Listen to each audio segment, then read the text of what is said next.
Clutch Sports Talk. Let's go.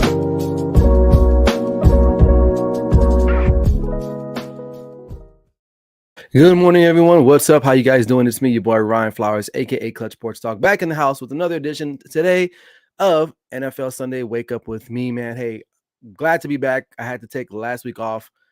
When you got two kids that compete at a high level in athletics, especially around 3-day weekends and holidays, they always got some tournaments going on. So I just didn't have time to get on live last week, but I'm back today with a great episode as usual. We got a couple topics, and hopefully we'll get Barry Grant Jr. in here at some point to join the show from the All Even podcast. But nonetheless, we're going to keep rolling. Today, we're going to be talking about coaches that should be worried about their quarterbacks, and I'll share my thoughts on that in just a second.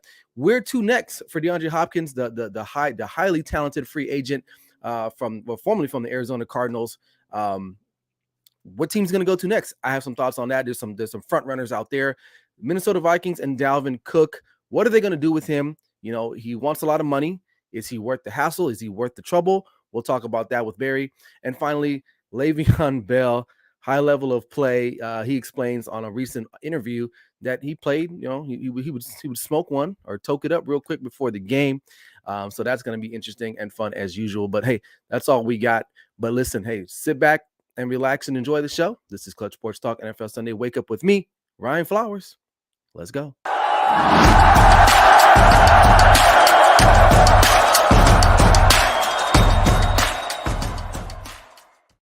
And good morning. Welcome back in, everyone. Hope you guys are doing okay. Sorry, my stupid Chromecast thing starts talking anyway. But anyway, nonetheless, welcome to the show. Back again, like I said, last week, I was out last week. I had some things I had to take care of. But make sure if you haven't followed the channel, if you're watching right now for the first time here on YouTube, on the Grid Network, or whether it's on my YouTube, make sure you like, share, and comment. We appreciate that. Without further ado, though, I want to introduce, I haven't had a guest in a long time. I don't know why I haven't. I just never thought about it, but I guess I should because I got plenty of guys out there that I can get on this show. But I want to introduce the host and the co-founder of the Grid Network, Mr. Barry Grant Jr. Let me get him in here real quick. Let's see here. And there he is. What's up, sir? How you doing, man? Can you hear me? Yeah, we can hear you loud and clear. Okay, great. What's up with you, man? Nothing. Just here. Well, thanks for coming on, man, this morning. I know you're a busy dude, but I wanted to, dive into these topics with you today. So yes, sir. We got some comments already in here. We got CJ Smooth. He said, let's go, bro. Appreciate that. Of course, my guy, Patrick Brown. He says, good morning, Ryan. Happy Sunday. My favorite NFL podcast to watch and listen, supporting my fellow Grid teammates' content. Appreciate that. And CJ Smooth, he's back. I don't know if that's supposed to be yes, sir, or yeah. I don't know, but appreciate it. All right. Thanks, my guy. And then finally, he says facts. All right, man. Appreciate it. So I want us to start today's show off by talking about some coaches and some quarterbacks. Obviously, the season's coming up soon. A bunch of quarterbacks. We got some people that change. There's some questions about some of these quarterbacks. And my question to you, Barry, can you think of any coaches right now that should be possibly concerned with their number one starting quarterback at this point? Kyle Shanahan. Yeah, that's a good point. That's a good point. And I'm glad you brought that up because really, who is going to be their quarterback? Well, I mean, I think if you look at it right now, you have to peg Sam Darnold for the job, right? Because he's the most ready for the job. Trey Lance is coming off injury, and did he look good before the injury? Not really. No. Obviously, it takes time for a quarterback to be able to learn and get comfortable. And I'm sure as the season would have probably progressed, he would have probably gotten better, right? But I think you have to look at the 49ers. They have a great defense, they have a great coach, they have a great philosophy over there. If Sam Darnold can be able to be less turnover prone, I think that they can be able to go very far with him. I mean, listen, look what they did with Jimmy G. And Jimmy G was, he was somebody that kind of struggled with turnovers as well. Right. So, if they can be able to get Jimmy G-esque type of production out of him and maybe a little better than that, then sky's the limit. But Sam Darnold's a big question mark. No, I agree. And sticking in the NFC West, I think Kyler Murray and the Arizona Cardinals and their new head coach, Yeah. I think should have some cause for concern. You got a diva-ish type quarterback, right? Who's coming off a major knee injury, probably be out the probably first, I don't know, 5 to 8 weeks. I'm assuming the NFL season. I don't know who their backup is at this point, but moving forward with Kyler Murray, that should be a cause for concern. You let DeAndre Hopkins go, your number one target.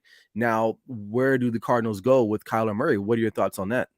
Yeah, but I think this can be a clean slate for the Arizona Cardinals, right? So they bring in a new head coach, they get rid of D Hop. Hopefully they can get Kyler Murray to mature a bit, understand what's in front of him, Right. and kind of erase all of the bad taste that everybody has over these last few years. So this can be a clean slate for him because he is talented. He's a talented guy. Right. He tends to wear down towards the middle and the end of the seasons, Mm-hmm. in his career because of his height. Right. So what he has to do is he has to probably do a little bit more homework or whatever, and find out how he can be able to sustain his play long term instead of just for 7 or 8 games a season. No, I agree. And transitioning over to our division, we're both Cowboys fans here. I think another team and a coach that probably should be concerned is Ron Rivera with the Washington Commanders. I mean, Sam Howell is slated to be the starter. I know they picked up Jacoby Brissett, but let's be real. I mean, if they don't have a good year, Ron Rivera is out. So if I'm him, I would definitely be concerned. Not saying Sam Howell is complete garbage. He had his moments last year, but is he a true number one guy? What are your thoughts on him? Yeah, I mean, the book is still out on Sam Howell. He does have the poise to be a good quarterback, but you have to see it. Right. You can be able to talk all you want about the metrics and how a guy looks and his intangibles or tangibles, but you have to see it on the field, and we have to see it for a full season and then some. You know what I mean? No. So, and also too, it's the Commanders. Like, they if Right. they don't have any quarterback problems, then it's not really the Commanders. Right. Because So, they haven't had, when it's was the last time they had RG3? And then yeah, there was some, he had his issues there too with yeah. the Shanahans and his injuries. And so You could since say, then, I you mean, could say Kirk Cousins. He was pretty oh yeah, solid Kirk for them Cousin, for a yeah. few seasons Yeah, as well. So, that's true. it's that's kind of par for the course for that franchise Right. right now. You know what I mean? Right. So, No.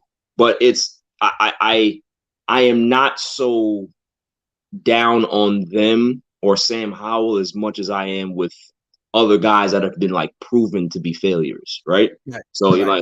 Sam Darnold has failed in 2 situations that he's been. Yeah. So it's like, okay, he's getting another opportunity somewhere else. It's like, you know what I mean? So Sam Howell, it's still, the book is out. He's still young, still be Right. able to Well, progress and get second better. year, I So, believe, second right, right. season, going into his So, third year, if I'm not mistaken. So, yeah, and, I mean, not to completely bash on the Commanders, which I rightfully could do, but yeah, they got some decent talent on the they do. offensive side. Like, it's not like they're just their cupboard is bare there. You Right. got Scary Terry over there.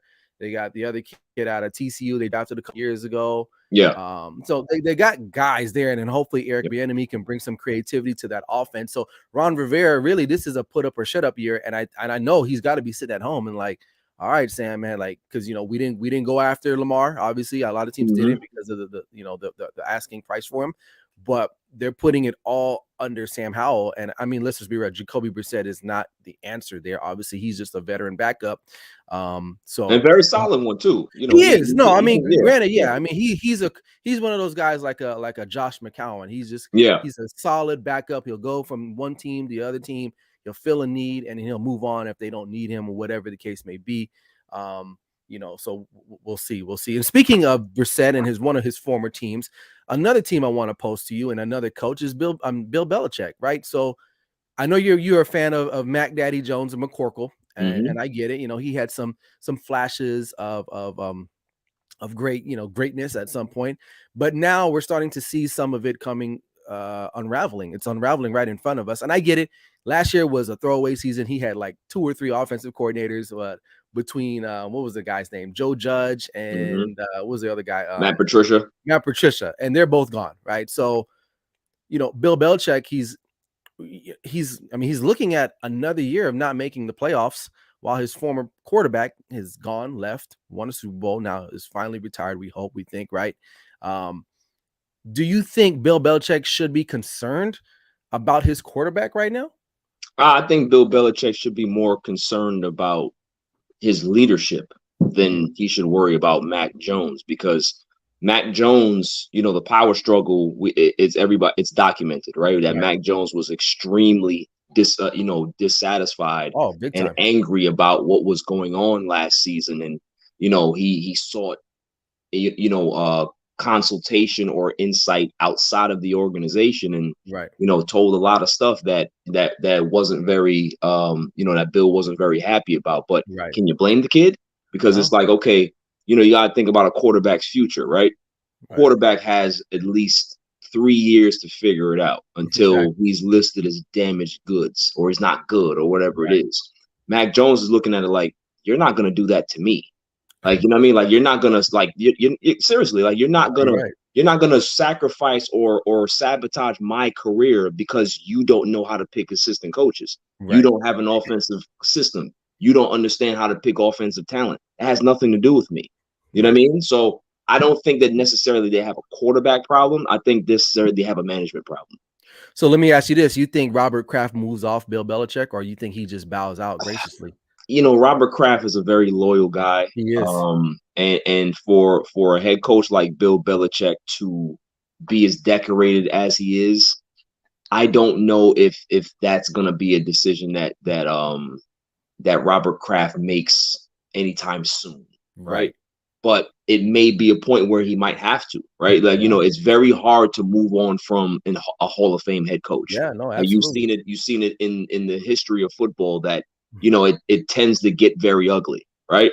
So but I think that their relationship is very good. So I think that Robert Kraft is going to try to give Bill as much chance as possible to be able to try to fix it. But I think what he needs to do is kind of intervene a little bit.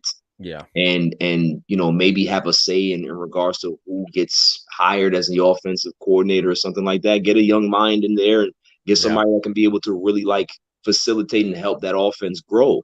Bill, you can continue to be the defensive guru that you are, but you're not a great strategist offensively. It's just, no, he's not. We haven't seen it. We haven't seen it since Tom Brady. It's just not in his DNA, and that's okay to admit. And that's the thing with him, is that he's a stubborn old man that doesn't like to admit when in certain situations where he lacks, and that's the problem. And everybody else is going to suffer for it. And a guy like Mac Jones is not going to stand for it. So that's what you're seeing right now, is that you're seeing that power struggle. Yeah, no, absolutely. Mac Jones, is he gonna wow you? Obviously, I don't think he's like that guy. I don't think he's terrible either. But like you said, he's not set up for success right now. They haven't drafted anyone worth a damn on the offensive side of things. You bring in a guy like Juju Smith-Schuster, who the Chiefs were like, hey, you can have him, we don't care. And you let one of your better players go, Jacoby Myers. He's here now in Las Vegas. And you're right. The thing with Bill Belichick is that he's so great, like you said. It kind of hampers the team, because he's like, well, listen, I won multiple Super Bowls with this same strategy, with this same setup. No one's going to tell me that I'm wrong. And you're right. I think Robert Kraft eventually is going to have to step in. That's going to be an interesting dynamic and see what happens, because they're in a tough division this year. The Dolphins, the Jets, the Bills, these are all playoff contention type teams. Where do the Patriots stack up, right? I mean, if I had to, off the top of my head right now, I'd probably pick them fourth right now. I mean, that's a fair assessment. I mean, they're definitely looking like the fourth best team in that division. Absolutely. Right. And I know they can split with the Jets and maybe steal one from the Dolphins, something like that. But overall, they're because of their offensive or lack of offensive firepower, because you look at the rest of those teams in that division, I mean, they're loaded. They're loaded offensively. So, I don't know. And, sticking with the AFC East, I think this is another interesting coach quarterback dynamic. And some people might, think it's kind of weird that I'm bringing this up, but Aaron Rodgers and Robert Saleh, I mean, you got a defensive head coach in his third year. I think this is his third year going into the Jets. Yeah, I think this is his third season.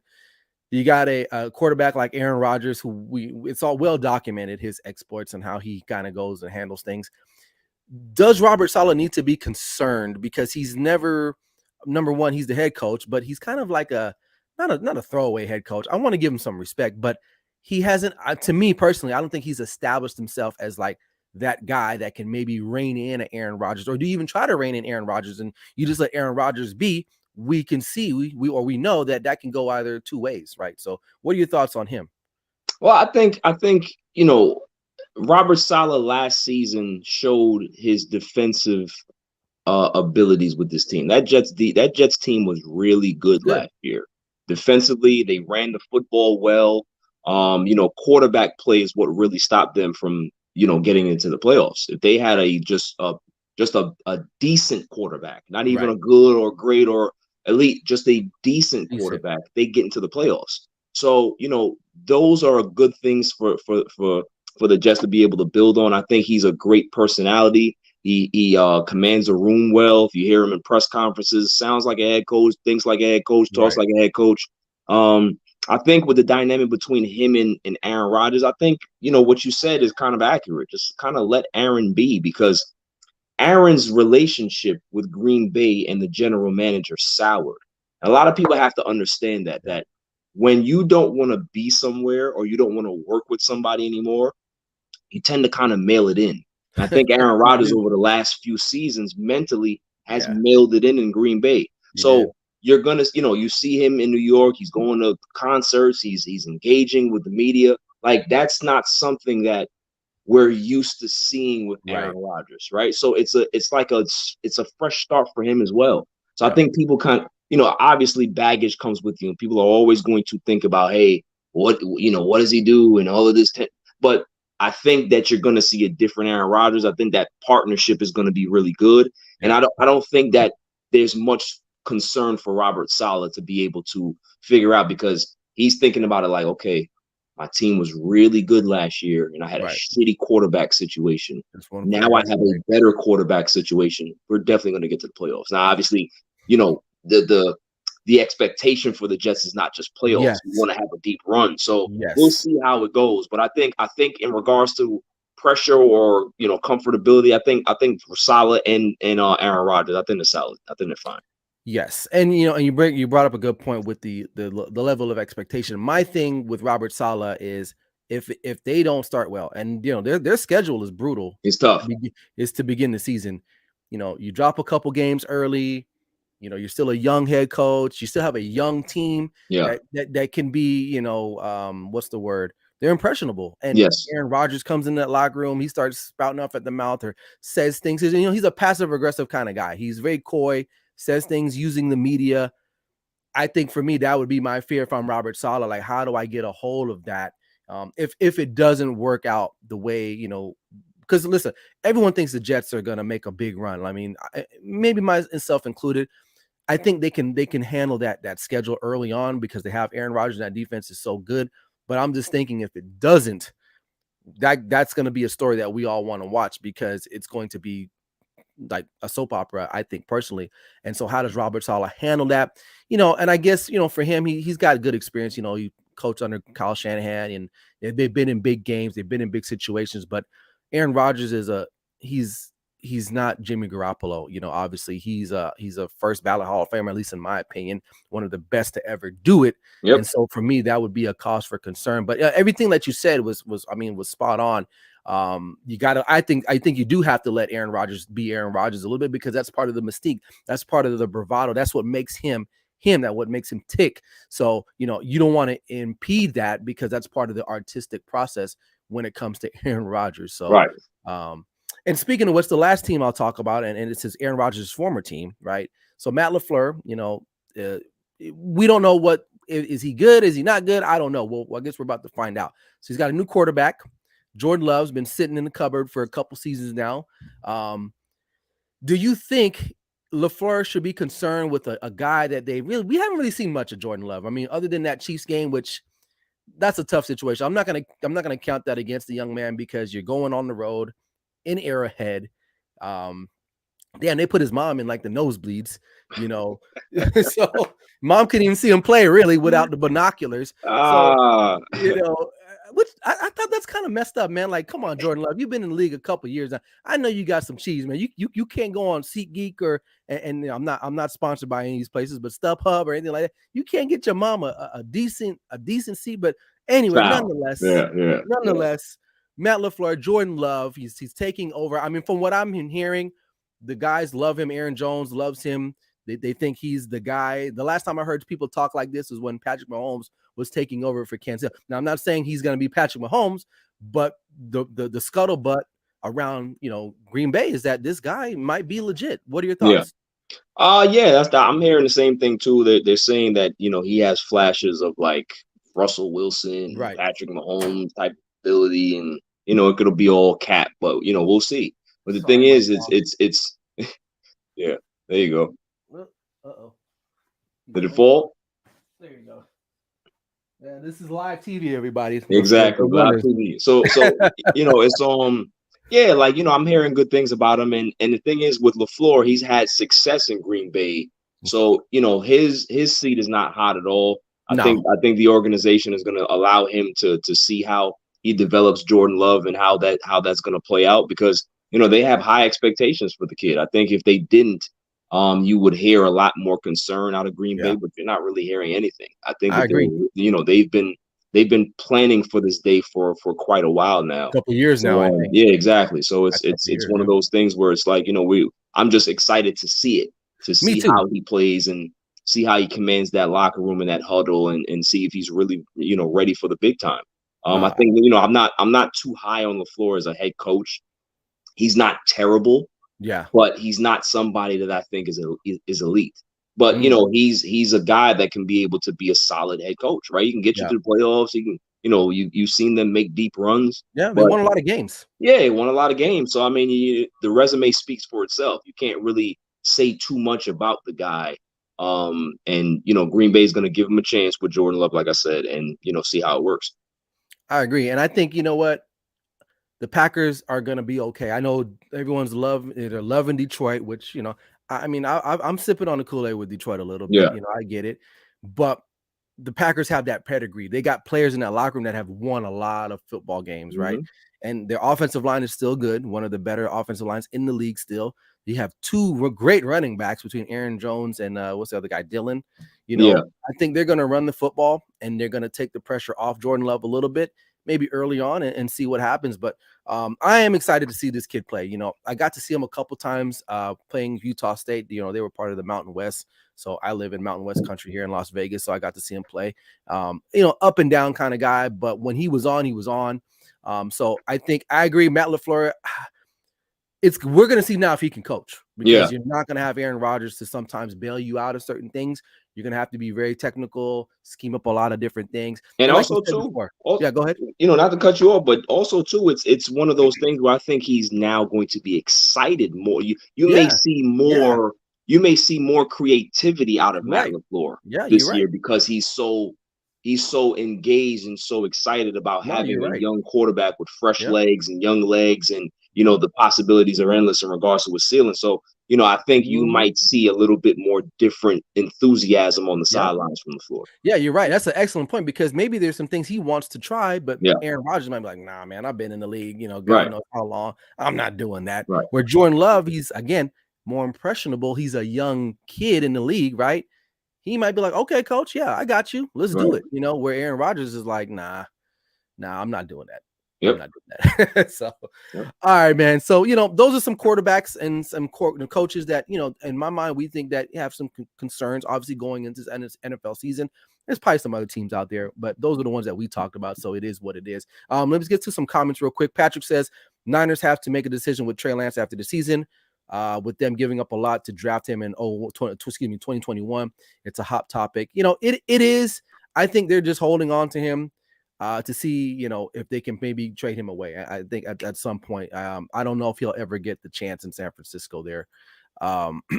Patrick again says last franchise quarterback for Washington was Mark Rippon. Damn, that's a long time ago. I remember watching them win that Super Bowl against the Bills. I remember that. Damn, that's a long time ago. Yeah. Patrick is killing the comment section. He says Patriots hired Bill O'Brien to be the offensive coordinator. The Alabama connection should help Mac Jones but in a division where all the teams are stronger. Yeah, Bill O'Brien, I think, should be a good addition for the Patriots. Obviously, there's that connection there with Alabama, but we'll have to wait and see. And then Parnell from Sports PSP says, should the Raiders get Brady? They already have Brady. They have him. But I did read yesterday that if technically there's some type of legality where he can play for them, even having a stake in ownership. So it's like Jordan. Yeah. Oh, right. Exactly. It's just like that. So that's people are always going to do this to Tom Brady, and it's unfortunate because the guy just can't retire in peace. Right. I think that he's good. I think he's done. I think he's done. There's no reason for him to keep playing. Like, what I mean? It's I think we as a society just have to get used to not seeing Tom Brady behind center. Yeah. If he's around football, they're gonna be like, well, is he gonna play? Like, no, he's fucking retired. Okay. Like, let the man just retire. Like, it's a nothing story that somebody wrote, and it's just like, okay, this is probably what saved your job for 2 weeks. Why you wrote a story like this? Like, it doesn't really make sense. The guy's retired. Let him be retired. He's done. Yeah, I don't think he's coming back. I really don't. And not with the Raiders, at least, So that's a mess of a situation. Patrick again says Jordan Love has won the locker room. I think we all can agree to that. To hear Aaron Jones speak highly of him says a lot. We shall see what Green Bay does in the division where Detroit is likely the best team in that wide open division. Yeah, I like the Detroit Lions, but they haven't won anything yet. I think I still need to see it. Yeah, me too. Like we saw glimpses of it last year. I know they beat the Packers in the season finale. Yeah. But to do it to do that consistently throughout the year, that's a whole nother monster where we know Green Bay is capable of doing that. Now, I'm not saying the Detroit Lions, they suck. They made strides. I mean, they're very exciting to watch. Mm-hmm. The defense needs to improve. So I'm not willing to really just give them the division yet. Right. So I gotta see some things, right? Football is a funny sport, man. It is, man. It's up and down. Kicks and Sticks, this is my guy. He says, first off, go Birds. Great, but great pod. Yeah, get that Eagles talk out of here. We don't do the Eagles. But check out his stuff. He does sneakers and video gaming. So check him out. He just started. Trying to help him out here.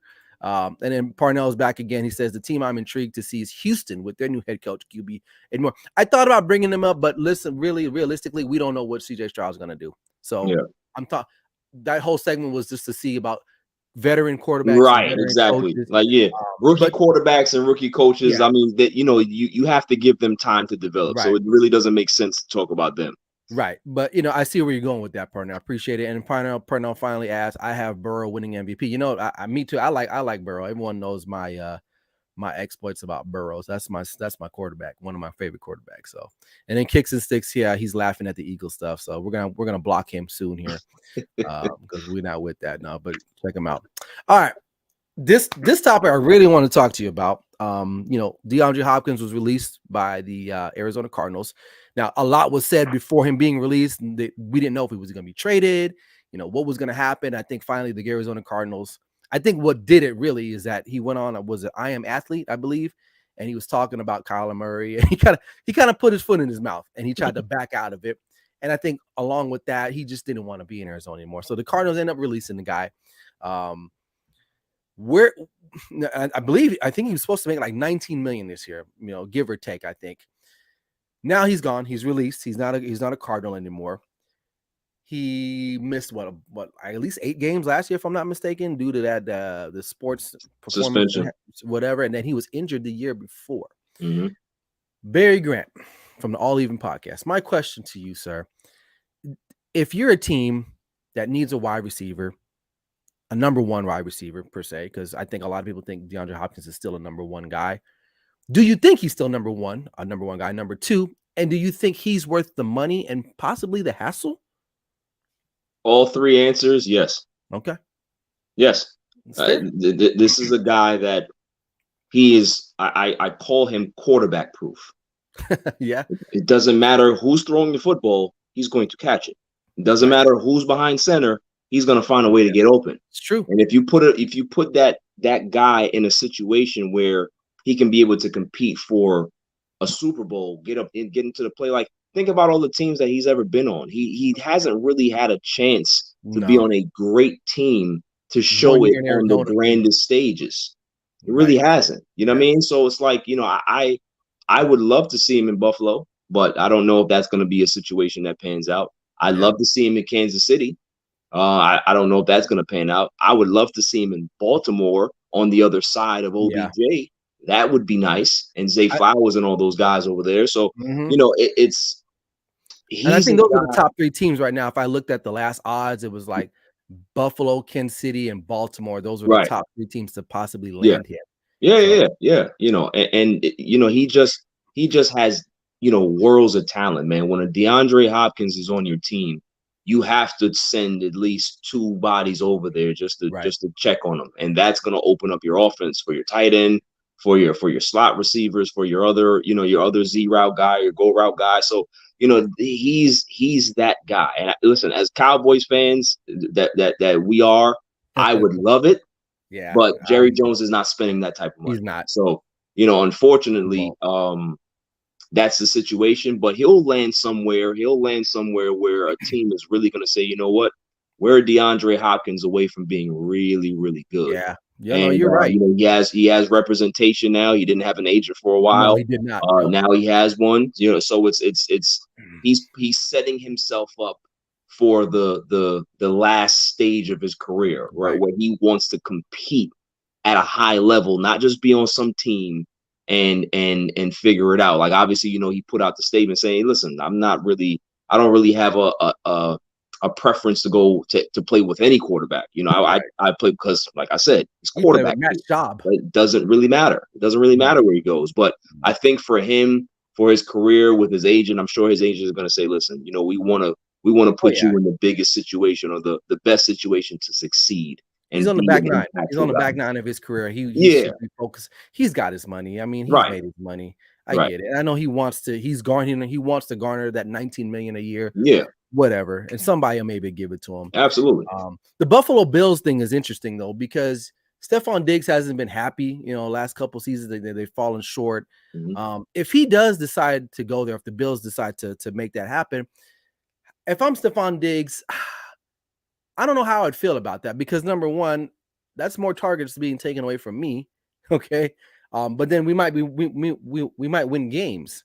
So, I think Diggs, I don't think that Diggs is a me guy. I think he wants to win. Right. Okay.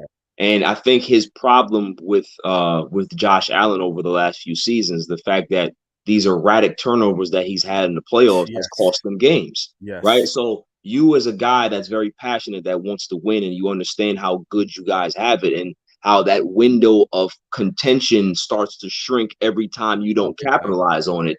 With a DeAndre Hopkins on the team, that would make Diggs a happy man, because it's like, okay, yeah, I may get some targets taken away from me, but I'm also going to get a lot more advantages in regards to matchups. True. So, and then it's going to give Josh Allen another target to be able to find and give us a chance to be balanced and dynamic and possibly win more games, right? Go deeper into the playoffs. So I think it kind of serves a lot of masters in that situation where he wants to win. Josh Allen needs more weapons. Josh Allen needs to be a little bit more consistent, and you know that can kind of quell all those problems. No, I absolutely agree. I think if they don't get it done this year, Stephon Diggs is going to be like, man, like, I got to get up out of here because we're not winning, And the Buffalo Bills situation is interesting. They drafted Dalton Kincaid.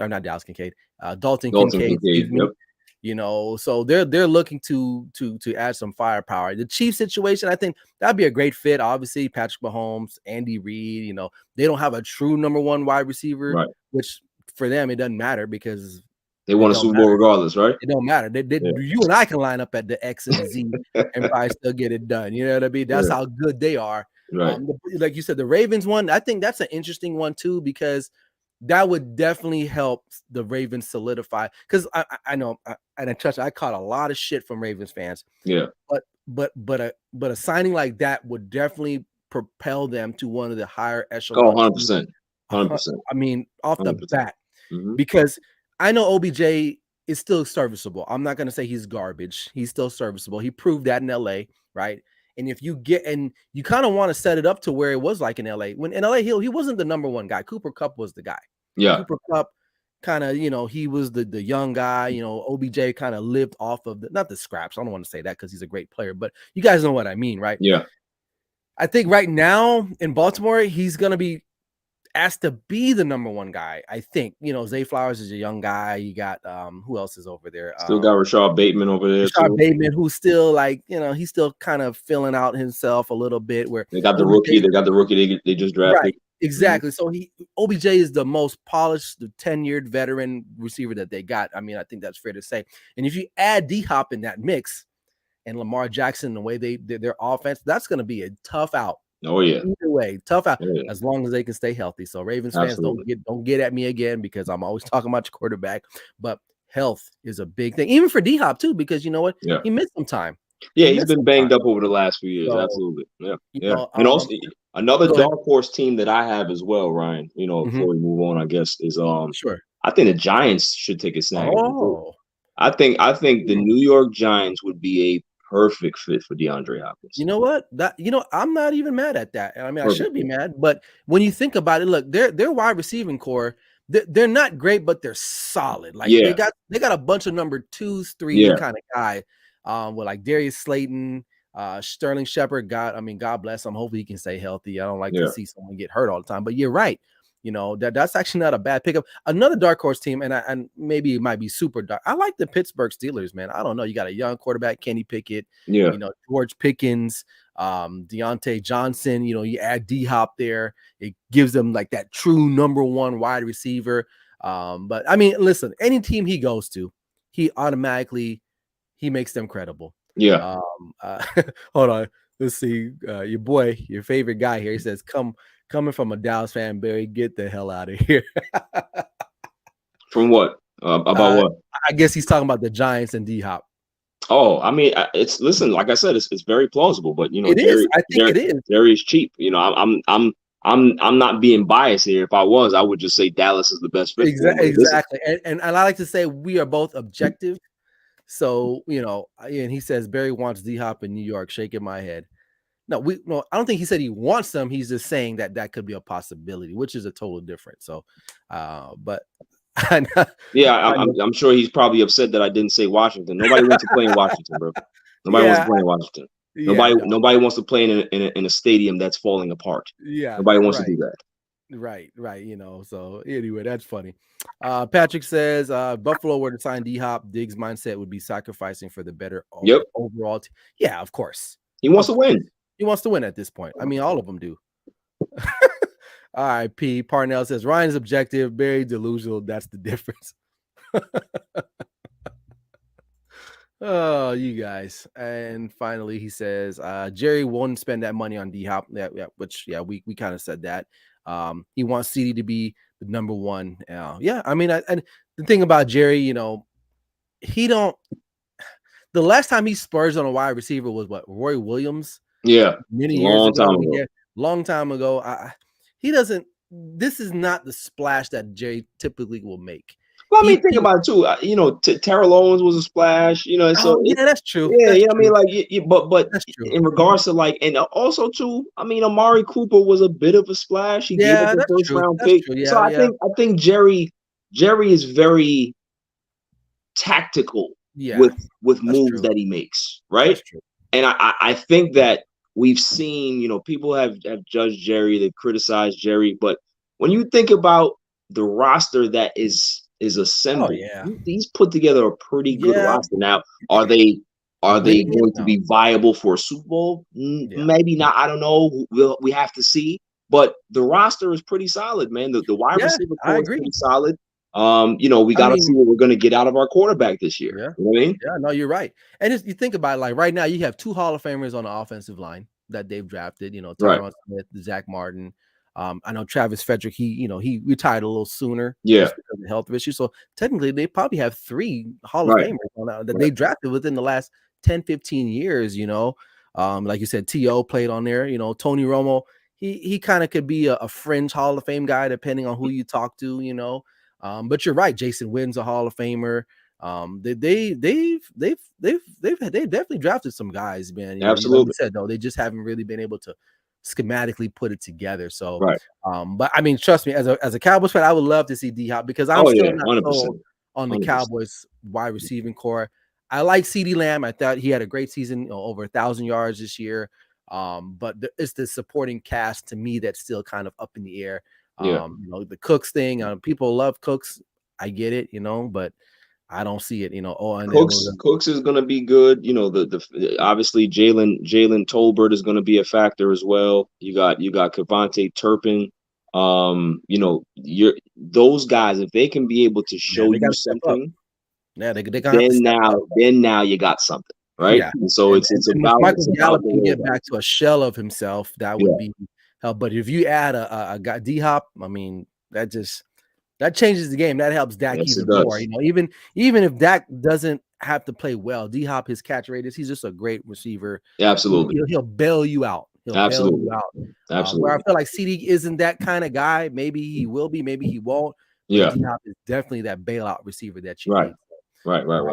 I call D-Hop the stimulus package. That's what he is. Yes, that's the perfect what you call it. He is a stimulus package. If you was low, you behind on rent a little bit, get that whatever 1,500, whatever it was. Shoot, hey, it definitely helps you out. So yeah, D-Hop is the stimulus package. I'm gonna name that segment that when I do my D-Hop, I'm gonna steal that from you, brother. So all right, so good. Moving on. Minnesota has got a decision to make here in the next couple of weeks or days, I would say, with their star running back, Dalvin Cook. Now, he's had some injuries as of late, can't really stay healthy. When he is healthy, he's phenomenal, right? I think we can all agree to that. Yeah. But hold on, my dog's moving, so I don't know what he's doing here. He's doing this weird stretching thing. Okay. Where are you going? Okay, he's just changing up. All right. So anyway, nonetheless, the Vikings are in a bit of a predicament. Should they get rid of him? Because you got to think about the future of the franchise, right? I think we've seen that you can run the football without having a star running back. We just watched not the Patriots, the Chiefs just run all over the Eagles with a 7th round draft pick in Pacheco. Now they got the guy behind Dalvin Cook. I believe his name is Madison, if I'm not mistaken. Alexander Madison. Yeah, there you go. Alexander Madison. He's had a pretty good season. So if you are the brainchild or the front office of the Minnesota Vikings, are you going to get rid of Dalvin Cook? Or are you gonna hold on to him? What I think it depends on what their expectations are for Dalvin as well as themselves, right? Like, in this NFL, bro, running backs they're valued, but they're not heavily valued in regards to the top guys. Yeah. That's the problem, is that when you got a dynamic guy like Dalvin Cook and you've, explained it eloquently that he's often injured, right? That doesn't help a franchise. They have to look at it like, okay, the best ability is availability. If you're not going to be available for us, then, the fact that we're paying you X amount of money, it's kind of like we're operating in the red, right? Yep. So I think it'd be wise for them to be able to move on from him, because when you got a guy like Madison, the thing is when you have great backup behind you, and you hear my son just jumping up this. When you have a great backup quarterback behind you, a backup running back behind you, it makes your decision much more easier to be able to move on. Like, remember Melvin Gordon and Austin Eckler, right? It's like, okay, Melvin, if you want to go ahead. We have Eckler, so there's no reason for you to kind of try to hold us over a barrel in a negotiation. Right. No, I feel you can walk. So it's kind of like the same situation. They're good with Madison. Madison, every time he's filled in for Dalvin Cook, he's put up phenomenal numbers. He's a very solid running back. He runs hard. He runs violent. He can be able to run on the outside as well as the inside. So, it's one of those things where I think they want to do right by Dalvin. Yeah. And they don't want to cut him. They want to make sure that they hold on to him and try to see if they can facilitate a trade. But if not, I think the best course of action is probably just I don't even know if releasing him is going to be ideal. They might just have to hold on to him, honestly. No, you're right. And, those are a great analogy with having good backup. It's kind of like if you in a bad relationship, right? Yeah. And you got your little, if you had a side piece or if you had a side piece, I don't know. And it's actually doing better than the main one. So it's kind of like, I don't really need the main Exactly. Why do I need that type of headache? You know what I mean? Yeah, you can go. Like, you know what I mean? Exactly. You know, and for me, I think the Vikings got to think about the future, right? You're gonna have to pay Jettas here shortly. He'd probably be the highest paid player in the NFL outside of quarterback. Right. I think. I mean, he's that valuable to that team. Then you got the young talent like Jordan Addison. Let's just say he produces, right? You're gonna end up paying him later on, and then you got to worry about the quarterback situation. Is Kirk Cousins going to be the guy, or are you going to have to go out later on and maybe go get another quarterback? So you need money. You got to free up space to pay for these things. Yeah. And honestly, Dalvin Cook, he's not. Bryson says it the best. He always says that. I always mess up the saying, but like availability is the best. What does he say? Yeah, availability is the best ability. Like there you go. Something like that. You have to be there to be valuable. Yep. If you're not there, then it doesn't really matter. No, you're exactly right. And Dalvin Cook, unfortunately, he's just not available more often than not. And I think the Vikings going to have to move on. And some Viking fans, you know, I think they want to see him go anyway because they're just tired of it. Like, you turn on the TV, it's like, oh, he's out again. It's like, really? Yeah. Like, I mean, think about it, bro. You know, when you have a great dynamic running back, it's special to watch, right? Yeah. But it's also extremely frustrating to watch when they continuously get hurt and banged up because it's like, man, we need this guy. He's so great when he's on the field. Right. But if he's not there, then how great is he? He's not great because he's not helping you. Yeah, especially if the other guy's doing just as good as he is. So that's why a lot of teams, you know, they have 2 and 3 running backs now because it's like, listen, if one goes down, we can be able to have two other guys that can be able to shoulder the load rather than having that one factor back, which is great. But you know, when they get hurt, man, it's like a desert behind them. You know what I mean? No, you're right. And the only team I feel like that still operates like that is the Titans. Like, yeah, you get the Titans. I think you know the Steelers.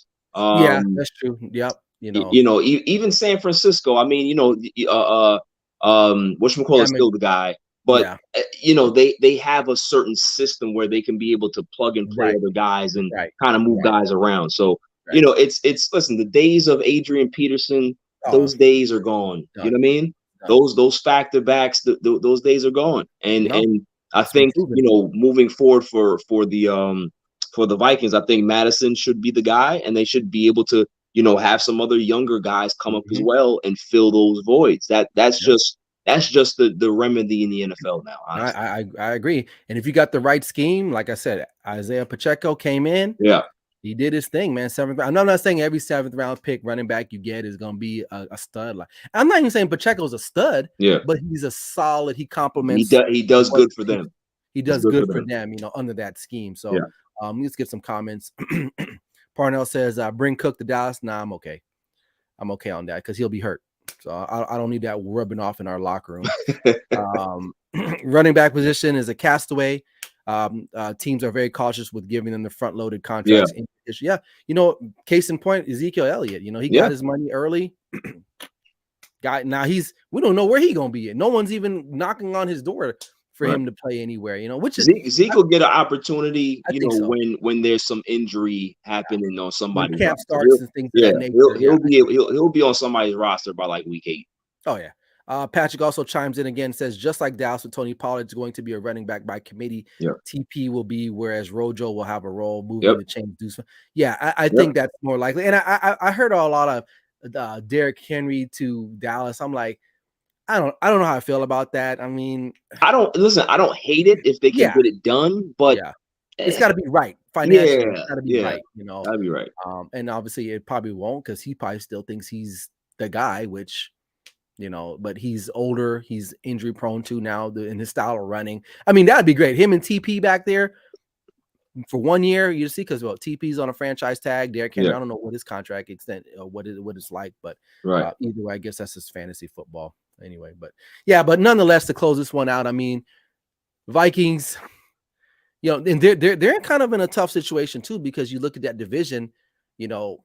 They're going to be battling with the Bears, I would say, for the bottom, honestly, you know, which is weird because they do have talent. You know, they got some guys and the coaching is not bad. Their defense let them down last year. The thing with Minnesota, Ryan, is that they are in a transition period where Kirk Cousins' contract is coming up soon, right? I think this is the last year of his deal. So they have to start thinking about, are we going to extend him, or are we just going to turn it over to some young guy, right? So with that being said, if you're not going to go crazy spending a lot of dollars at your quarterback position, why would you pump a lot of money into your running back position? You just might as well just get completely younger and, get Justin Jefferson a new quarterback to be able to start getting some rapport with, get a new running back in there behind Madison. Like, obviously, Madison is going to ask for some money soon as well. If he has a big season, if they let Dalvin Cook go or they trade him, and Madison has a 1,500-yard season, 2,000 yards plus from scrimmage, he's going to be seeking a big contract as well. So it's like, you have to kind of see how it goes with them. I think they are in a bit of a transition period where there's going to be a lot of decisions made after this season in regards to how they're going to move forward. No, I agree. I agree, and I wouldn't want to be in their situation right now because it's a lot. Excuse me, it's a lot of what ifs. What ifs? There you go. It's a lot of. It's like, well, what if this happens? What if that happens? It's like, oh God, I don't know. So good luck, Minnesota Vikings fans. All right. Before we get out of here, the last topic I want to talk about, our boy Le'Veon Bell. Listen, I mean, he just was quoted on an interview that he used to toke it. He used to smoke one before each game. Which listen, I don't. Me personally, I don't smoke, but I don't have a problem with it. I know everyone does it. I know people that do.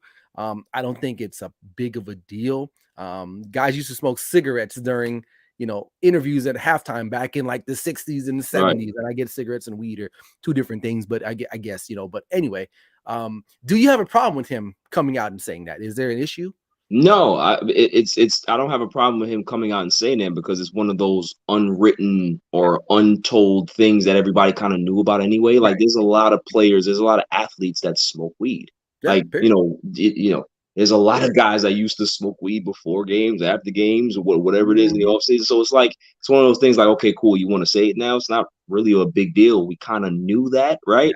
You kind of know, but, you're waiting for somebody to kind of just, telling themselves, I guess. But, it's just one of those things where it's well documented. It's well documented, man. So and that's why a lot of these leagues now, they've kind of like, kind of scaled it back in regards to how they police those things because especially they already knew it was an issue. Like, you know what I mean? So it's And it's funny because we've had other athletes like Ron Artest, or excuse me, Meta World Peace. He was talking about he was drinking Henny, and stuff like that. There's probably some other people too. I mean, Lawrence Taylor used to do coke or whatever. Like, come on, man. Listen, my favorite sports team of all time, the '86 Mets. Those guys were very special. Yeah, I mean, very special.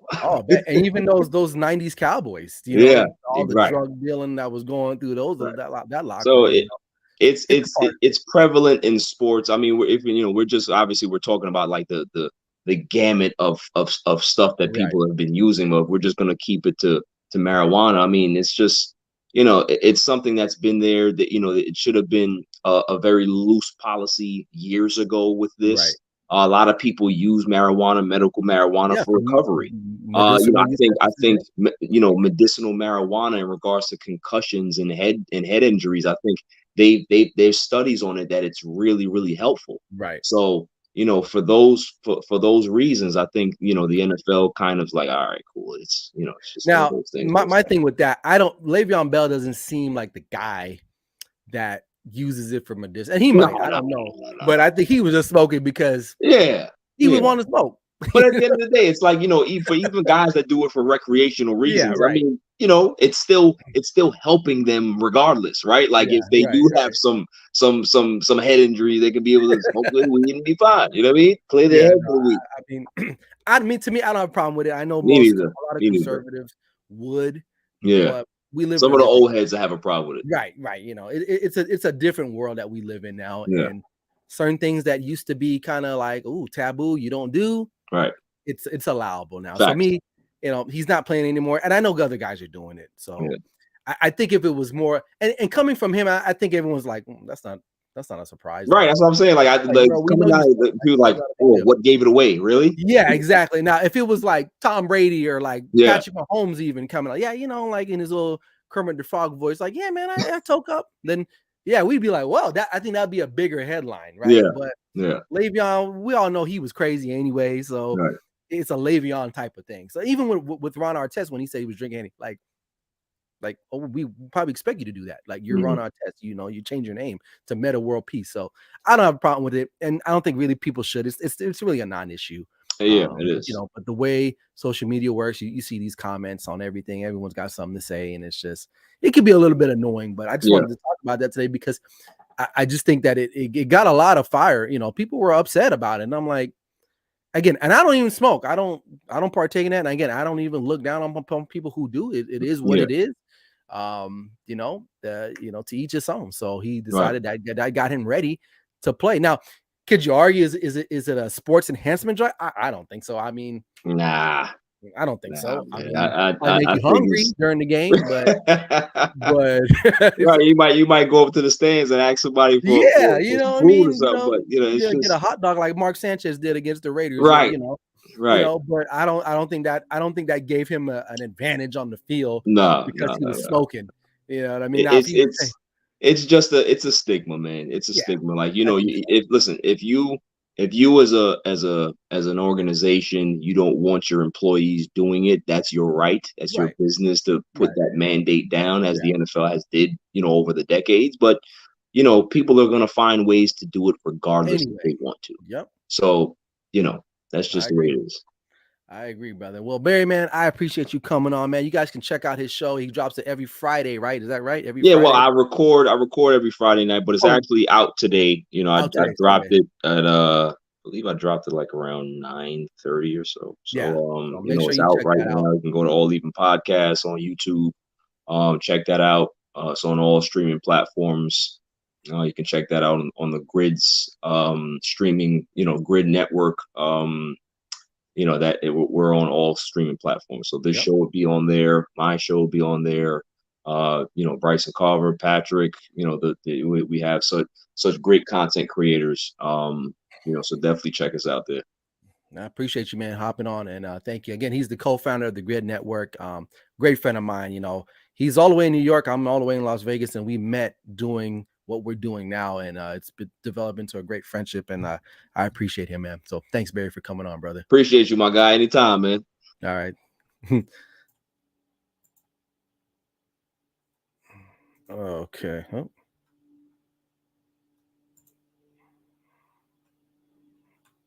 Oops, sorry. Let's get back to this real quick before I get up out of here. So Barry Grant, man, came on. Appreciate him for coming on, man. Great guy. I've known him a couple of years now. So, but that's what we do here at the Grid, man. It's a family affair. We appreciate everyone's support out there. Let's read some last minute comments before we roll up out of here real quick. Patrick says Kirk Cousins fleeced the Vikings. His primetime record speaks for itself. I believe they'll move on after the season. Kirk Cousins, man, he's he gets paid, man. He was franchise tag like 3 times, I believe, in Washington. So we'll see if he can finesse himself another contract here with the Vikings. We'll have to wait and see. But that's going to be an interesting topic.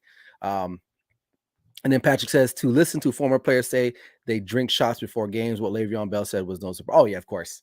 Yeah, Le'Veon, again, I'm not surprised that he smoked. He just seems like a guy that does that. So I'm not even tripping on that.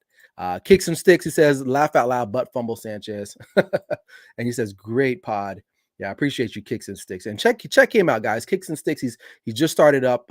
His show is catered towards sneakerheads and gamer heads. So make sure you guys check that out and help out his show. So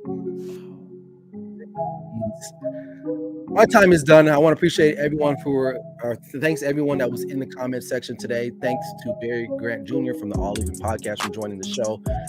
We had a great time. I'll be back next week, Sunday. Make sure you guys check me out. 8 a.m. Pacific Standard Time, 11 a.m. Eastern Standard Time. Until then, that's all I got.